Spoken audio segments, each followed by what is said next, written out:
Right, let's talk about animals. Here's a bird I didn't even mention in my song and it decided to show up. This is the beautiful great egret coming up on the right, looking for some lunch, looks like.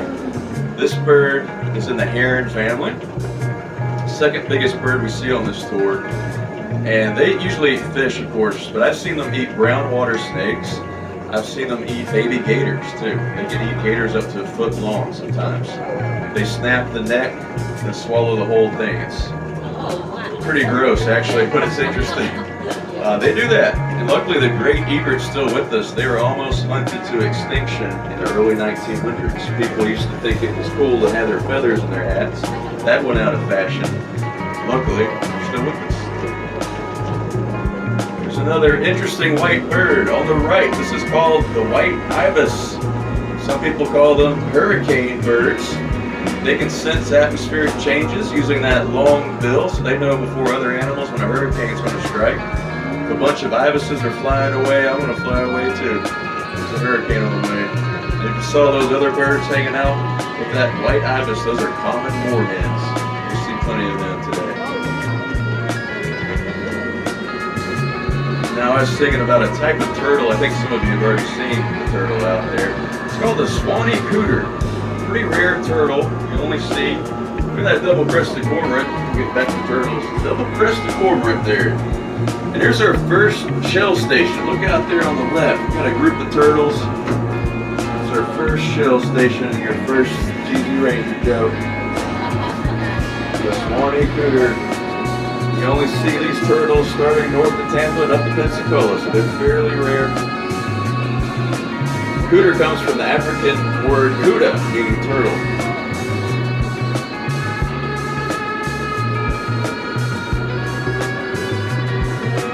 Now, coming up on the right, we got some trees that fell during Hurricane Michael, and you might notice some animals hanging out here. Like baby gators. I do see a baby gator right over here. You see where all the eelgrass and algae's collecting over here. You got a baby gator. I won't be able to get too close. There's a lot of eelgrass here. But look here, on top of all that algae and eelgrass, we have a 3-foot long, very young gator. It's actually old enough to be on its own. But it needs to watch out for big gators. They love to eat small gators like this. Yeah, the gators eat each other. Yeah, they eat anything. First gator happens to be a small one. Here's my favorite bird. I was singing about this bird, the anhinga, holding its wings out. That's it, hanging out with these Swanee cooters. Y'all picked a good day. Most days are here. You see the beautiful yellow stripes these turtles have on their heads. Very colorful.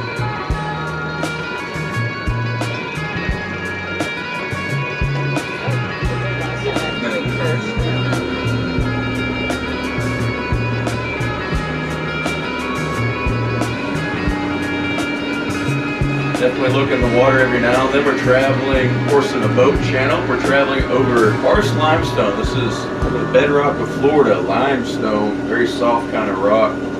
So it's a few feet deep here, but outside the channel, the river is only a foot deep today. It's deeper than usual, actually. We've had a lot of rain. That affects the levels here for sure.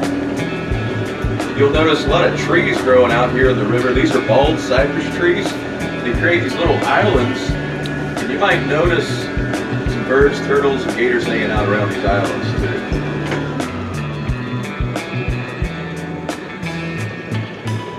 Keep your eyes peeled. These trees you're seeing in the river, on average, are about 500 years old. Some of them were around when the Spaniards were coming through this area in the early 1500s. That's how old some of these trees are.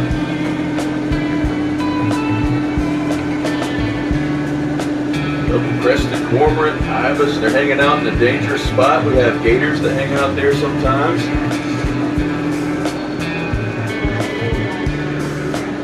Gators eat anything, including birds.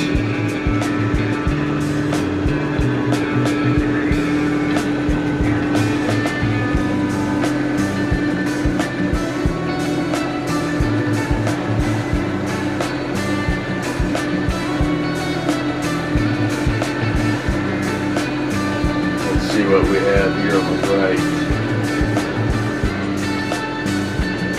Gator up there on the berm, in the shadows.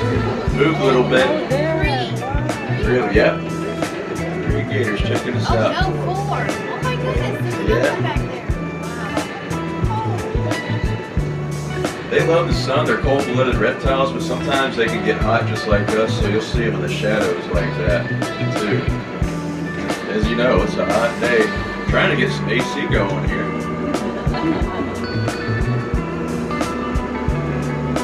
A little congregation of cormorants. I don't know if that's what you call a group of cormorants, but it sounds good to me. Look at that one's yodeling, too. They regulate their body temperature like that. Look at that beautiful great egret on those cypress knees back there. Just waiting for a picture.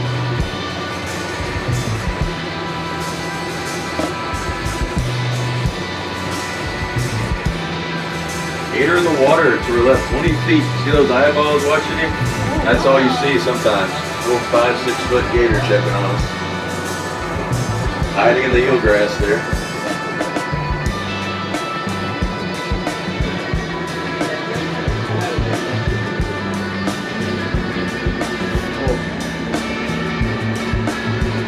High-billed grebe to her left. This bird looks like a duck there to the left. That's actually a grebe, a high-billed grebe. Bird that doesn't fly, they sound like a monkey. Kind of like, I don't know what I just said to it, but they kind of sound like it.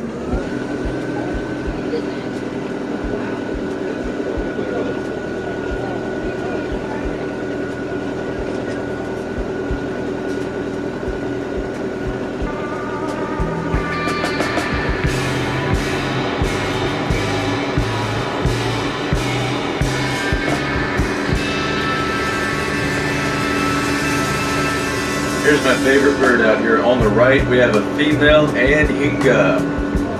Anhinga means snake bird. The anhinga swims like a snake. They kind of fly like a turkey, but they're very graceful in the water and great at catching fish. That's what they're known for here. They're only on fresh water. I know that was a female anhinga because she was blonde. All the males are black, the females are blonde.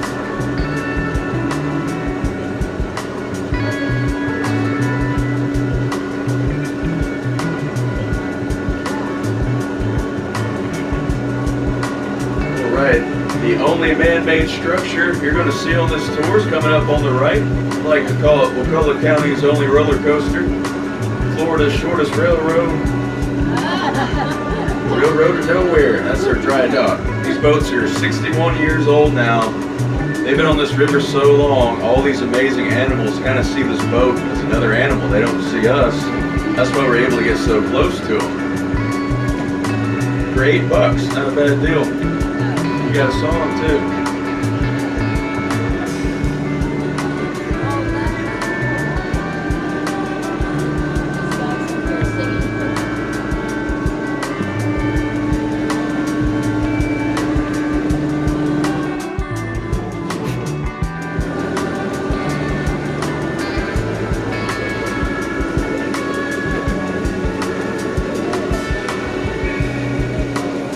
Sometimes they'll actually stack themselves. I've seen them stack 3 high.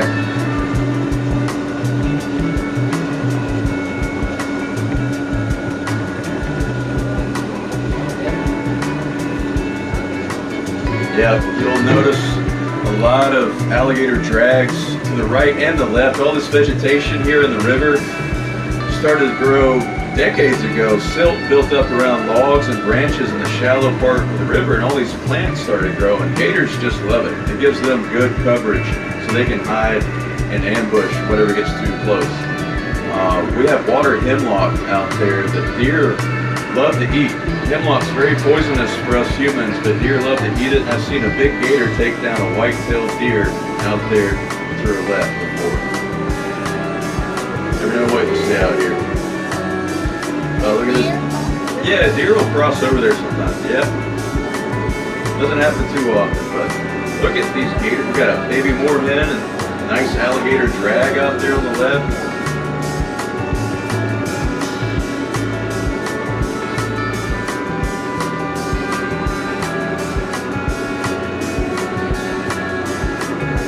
I I think straight ahead is a nice view of Spanish moss too.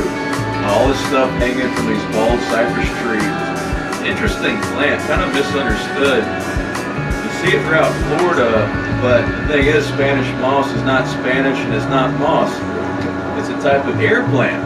So it travels by air and it gets all the nutrients it needs from the air. It doesn't harm the tree. If you see a lot of it like you do here, means the air quality is pretty good here. I love it.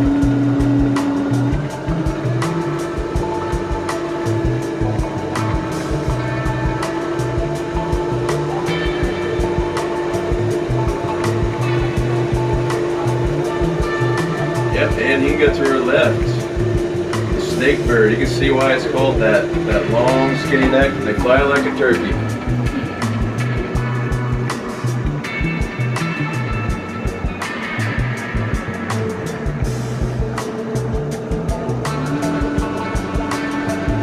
There's another female anhinga on this old branch here to her left. This is her branch. Always here, it seems like, and you'll see it looks like she has spurs, but they have downy feathers, webbed feet. She's kind of being shy. I love their bill. That spear-like bill is how they kill fish. They stab fish right through the side with that bill. They swallow the whole fish.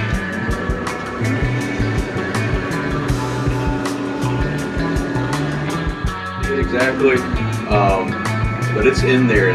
Gators often hang out in this muddy section here on the right. I see people pointing, that's always a good thing. Yeah, there's one there. There's one on the left. We're surrounded. One on the right and the left. A few of them. And these are all about 2 to 3 years old. Mama's not far away watching us. I guarantee it. The mother gator is the most dangerous kind of gator. She protects her young very fiercely for about 3 years. And she often hides to her left. You'll see a gator drag to her left.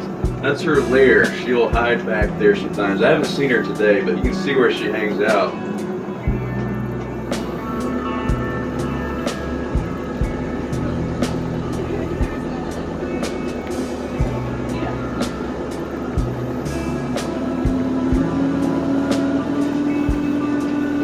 She lays 60 eggs, and only 10 out of those 60 will survive. So that's why she lays so many eggs. Herons, egrets, even anhingas will eat baby gators, and other gators will eat baby gators. So they start very low on the food chain, but eventually they end up right on top. Once you're a 10-foot long gator out here, you don't have anything to worry about. You've probably noticed them before, but there's an odd kind of beetle out here. I know it's not as exciting as gators, but here on the right, look how the surface of the water is having a party there. That's called the whirligig beetle. Very unusual bug. They smell so putrid that fish will not eat them. Notice these mullets swimming right away from them. The whirligig beetle evolved to smell like death, so things don't eat it. I've seen some very desperate ducks eat them. That's about it. Now these beetles are actually eating other bugs in the water. Little cannibals. I hope they eat mosquito larvae too. That'd be great. We do have little mosquito fish that eat mosquito larvae, so we never have a mosquito problem here on the boat tour, but these whirligigs might be doing the same. Just waiting on a picture.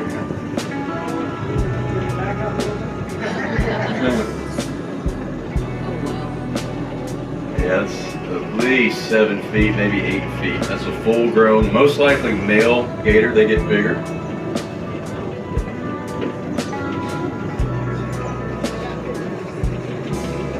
While we're sitting here, you'll notice what we call cypress knees. These tall, pointy things around the base of that big tree are not little trees. These are knees, and they're the root system for the bald cypress tree. The roots go deep in the ground, back up to the surface like that, anchoring these trees down. So these trees basically don't fall down. They're anchored down for hurricanes. The knees provide oxygen to the tree too, so they're very vital. It's illegal in Florida to cut down knees now. That was not always the case. People used to make furniture legs out of them, lampposts, whatever you could.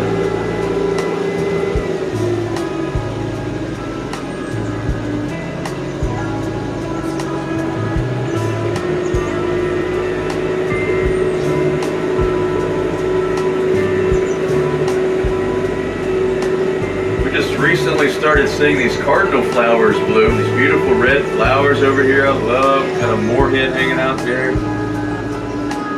Beautiful time of the year.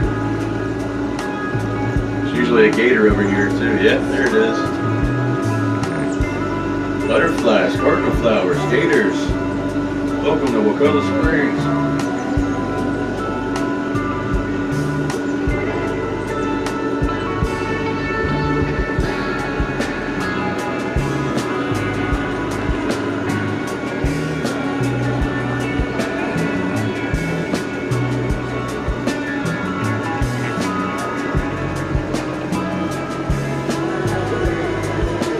Yep, a lot of gator tracks going up river, so keep your eyes peeled. They would film movies like Tarzan's Secret Treasure here. This is the African jungle, and this was the deepest part of the Amazon in the Creature movie, The Creature from the Black Lagoon. Much cheaper to film here in Florida, so very deep place. Look out to the woods out here too. We might see some mammals out there like deer, raccoons, otters, you never know.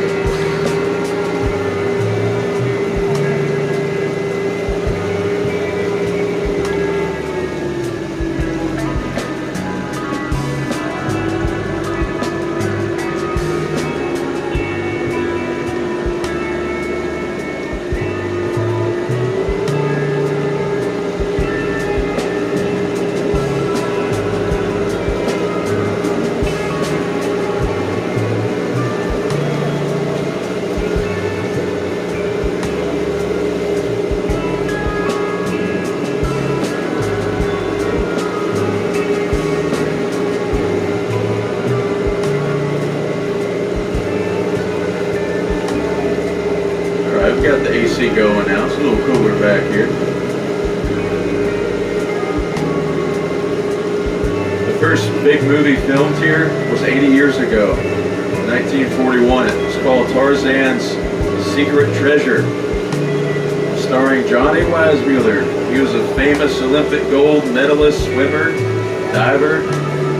I'll get back to that. Look at this yellow-crowned night heron to our left. It's neat to see these birds during the day, about 10 feet to the left of that branch. They're passing it just back where I'm at now. Right there. Neat bird to see during the day. As you can guess by that name, they're more active at night. Beautiful bird. Back to Johnny Weissmuller. He played Tarzan back in those early movies from the 40s. And he was great at swimming, diving, and yodeling. He's actually a great yodeler. He came up with the Tarzan yell himself through yodeling. Just found that out recently. I have to share this news with you. I think it's hilarious. I'm not going to do the Tarzan cry for you, but one of our captains does sometimes. But anyway, they were filming back here. This was long before it was a state park. It's back when Ed Ball owned this property and he built the lodge. But he let the film crew bring an elephant back here. They brought monkeys, all kinds of animals native to Africa to make it seem more like the jungle. And it was a great movie, fun movie to watch. It's about the same as it was back then. We are missing the Tarzan tree. We used to have a sable palm tree that grew right out of the river. We're about to pass it right now. You might see a long skinny trunk in the water here on the right. But this is what is left of the Tarzan tree. You'll see Johnny Weissmuller hanging out on that tree in the movie. These movies were great successes. They filmed at Silver Springs as well. We share a lot of movie history with them. That encouraged Hollywood to film more here in Florida and here in this park. And they did in 1954. The Creature from the Black Lagoon was partially filmed back here. If you look straight ahead, you'll see these old branches and logs in front of us. This is where the old channel used to go. So we take a left, look over there, you'll see old channel. In the movie, this was the deepest part of the Amazon. The movie was very terrifying back in the 50s. I think it's a great comedy now, but a fun movie to watch. It scared the heck out of people back then. One of the first 3D movies, too.